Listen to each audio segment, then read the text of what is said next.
Sanskar Educational Center welcome to you. Today's topic practice set 2.2 8th class parallel lines and transversal. सराव संच 2.2 इयत्ता 8वी समांतर रेषा व छेदिका. Question first, choose the correct alternative. योग्य पर्याय निवडा. फर्स्ट क्वेश्चन त्याच्यामधील in the adjoining figure if line M parallel line N and line P is a transversal then find X. शेजारील आकृतीत जर रेषा M पॅरलल N असेल आणि रेषा P जी आहे त्याची छेदिका असेल तर X ची किंमत काढा म्हणलेला आहे. तर आपल्याला X ची किंमत काढायची आहे. मग काय येणार बघा 3x 3x plus x equal two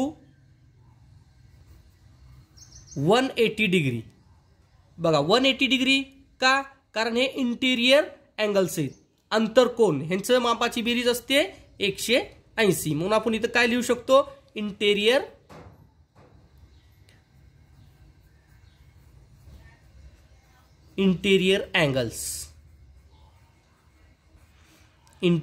angles म्हणून अंतरकोनाची बेरीज काय असते 180. त्याच्यानंतर बघा आता आपल्याला इथं कॅल्क्युलेशन करायचं याचं 3x plus x 4x equal to 180 degree. x equal to 180 by बघा इकडे काय आहे हे x गुणाकारात आहे, इकडे जाऊन काय होईल भागाकारामध्ये. लेफ्ट साइडचं राईट साइडला गेल्यावर काय होणार गुणाकाराचं भागाकारामध्ये होणार. मग ह्याचं आपल्याला काय करायचं भागाकार करायचं. इथं 4 1 4 बघा 4 1 4 4 4 16 2 उरले 20 झाले. ठीक आहे 4 5 25 x. मग आपला इथं x ची किंमत निघालेली आहे किती 45 डिग्री.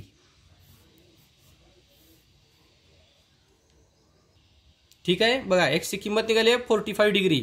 कारण या अंतरकोनाची बेरीज काय असते 180. म्हणून 180 ला आपण 4 ने काय केलो भागलो, आपल्याला भेटलं 45 अंश. ठीक आहे. त्याच्यानंतर बघा सेकंड क्वेश्चन. चला तर मग इथलं ह्याचं ऑप्शन काय येईल 25 डिग्री. म्हणजे काय येईल ऑप्शन आपलं हे option C is correct. Next question.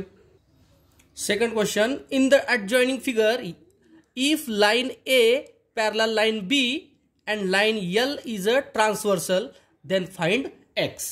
Options are given. बघा इथं पर्याय सुद्धा दिलेले आहेत, आपल्याला फक्त योग्य पर्याय निवडायचा आहे. बघा प्रश्नामध्ये काय म्हणलंय शेजारील आकृतीत जर रेषा A रेषा B काय हे पॅरलल आहेत आणि रेषा L जी आहे ही जी L आहे ही काय त्यांची छेदिका असेल तर ह्या x ची किंमत काढा म्हणलेला आहे. तर बघा आपल्याला काय करायचं आहे इथं x ची किंमत. तर बघा इथं अशा प्रकारची डायग्राम दिलेली आहे, इथं आकृतीवरून आपल्याला हे सॉल्व्ह करायचं आहे. बघा आता इथं 2x आहे, इथं 4x आहे. ठीक आहे.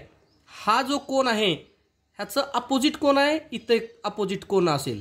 ठीक आहे. आपण याला नाव देऊ E. ठीक आहे.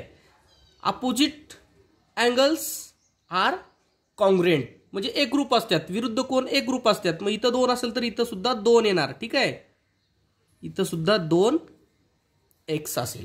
मग इथं काय झालं बघा ह्या छेदिकेनं काय झालेलं आहे आंतरकोनची जोडी तयार झालेली आहे. आंतरकोन ही छेदिका गेल्यामुळे इथं आंतरकोन तयार झालेला आहे. आंतरकोनाचं माप किती असतं 180. अगोदर आपण इथं लिहून घेऊ काय अँगल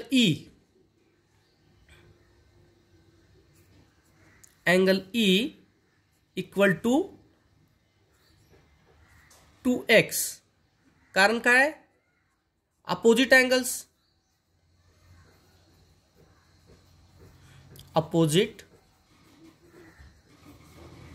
ठीक आहे. विरुद्ध कोन हे एक रूप असतात.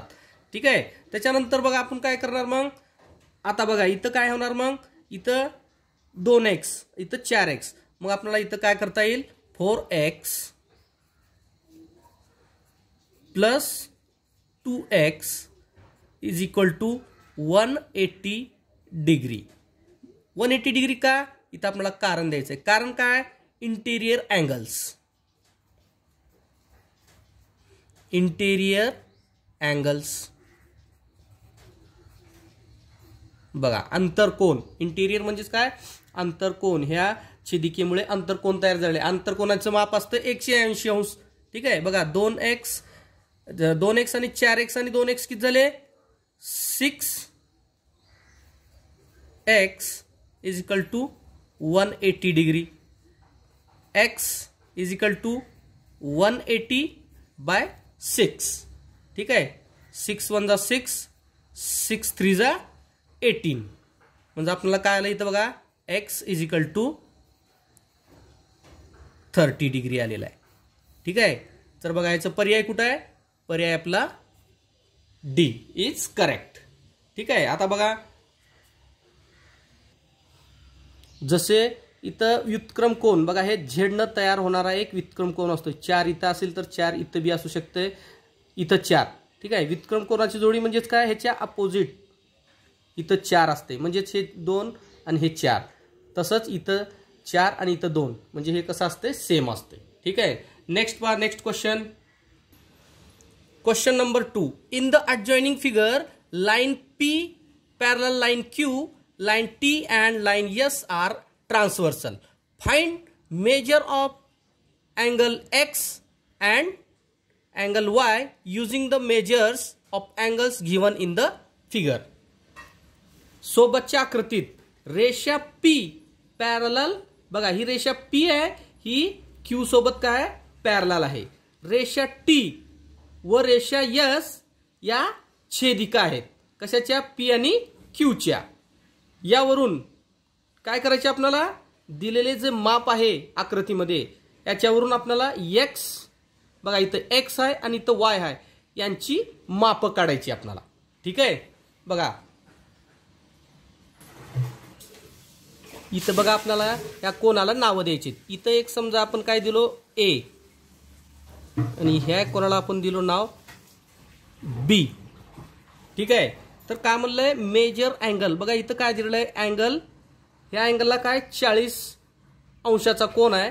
मग ह्याचंच काय येणार एक करस्पॉन्डिंग अँगल्स, म्हणजे संगत कोन हे बराबर असतात. ठीक आहे, सारखे असतात 40. मग इथं ए सुद्धा काय असणार 40 असणार. मग आपण इथं लिहून घेऊ. ठीक आहे. Measure angle A is equal to 40 degree. आता याचं आपण कारण लिहून घेऊ. कारण काय, करस्पॉन्डिंग अँगल्स.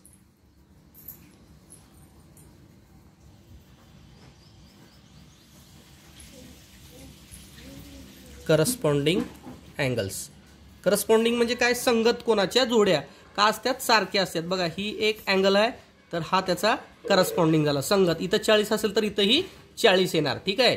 इथं काय आलं मग 40 डिग्री. ठीक आहे. नेक्स्ट पुढे काय म्हणलंय, आता आपल्याला एक्सचं काढायचं आहे.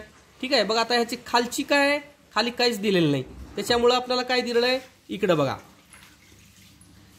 एक्स आणि कोणतं measure angle X plus measure angle A, ह्या दोघांचं काय येणार, कोणते इथे लिनियर पेअर्स, म्हणजेच काय रेषीय जोडीतील कोन यांची बेरीज असते 180 अंश. बघा measure angle X plus measure angle A is equal to 180 degree. बघायचं रिझन काय, 180 degree angles in linear pair. म्हणजे काय, या रेषीय कोन जोडीतील कोन आहेत. रेषीय जोडीतील कोन, रेषीय म्हणजेच काय, ही जी सरळ रेषा आहे, सरळ रेषा म्हणजे काय, सरळ कोन, ह्याचं किती असते माप 180 अंश. मग एका ह्याचं 40 असलं तर दुसऱ्याचं किती येणार, हेच आपल्याला इथं करायचं आहे. ठीक आहे. बघा इथं आता measure angle X is equal to 180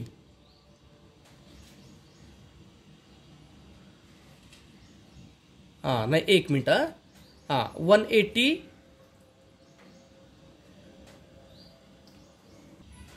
measure angle X plus measure angle A 180. मग मेजर अँगल्स एक्स मग इथं काय येणार plus 40 degree is equal to 180 degree. ठीक आहे. कोणतं म्हणजे एचं किती आहे 40 आहे. मग आपल्याला काढायचं आहे एक्स. या दोघांचं माप किती झालं 180. मग आपल्याला इथं ए भेटलेला आहे. मग एक्स किती येणार measure angle X is equal to 180 degree minus बघा इथं 40 डिग्री. 40 कारण काय आपल्याला इकडं प्लसमध्ये आहे इकडे गेल्यानंतर मायनसमध्ये येईल. ठीक आहे. मग यांची वजाबाकी काय येणार measure angle X is equal to 180 minus 40 140 degree. आपल्याला काय मिळालं एक्सची किंमत भेटली. आता आपल्याला परत बघा आता एक्सची किंमत भेटलेली आहे आपल्याला. आता इथून ह्याच्या पुढे काय काढायची आपल्याला वायची किंमत काढायचं आहे. ठीक आहे.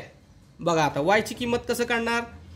आता जसं आपण हे केलं तसं आपल्याला इथं काय करायचं आहे आता एची आणि एक्सची काढलो. मग आता इथं बघा बी इथं आपण दुसऱ्या साईडला काय घेतलो ह्याच्याच बी हे नाव घेतलो. इथं ह्या कोणाला बी नाव दिलेलं आहे. ठीक आहे. तर इथं काय आहे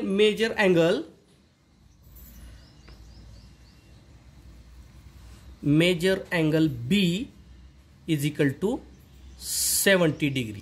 बघा रिझन काय अपोजिट अँगल्स इथं 70 आहे त्याच्यामुळे बी हे कोण कितीचं येईल 70 अंशाचंच येईल. ठीक आहे. इथं 70 डिग्री इथं बी 70 डिग्री. ठीक आहे. 70 डिग्री कारण काय मग ह्याचं अपोजिट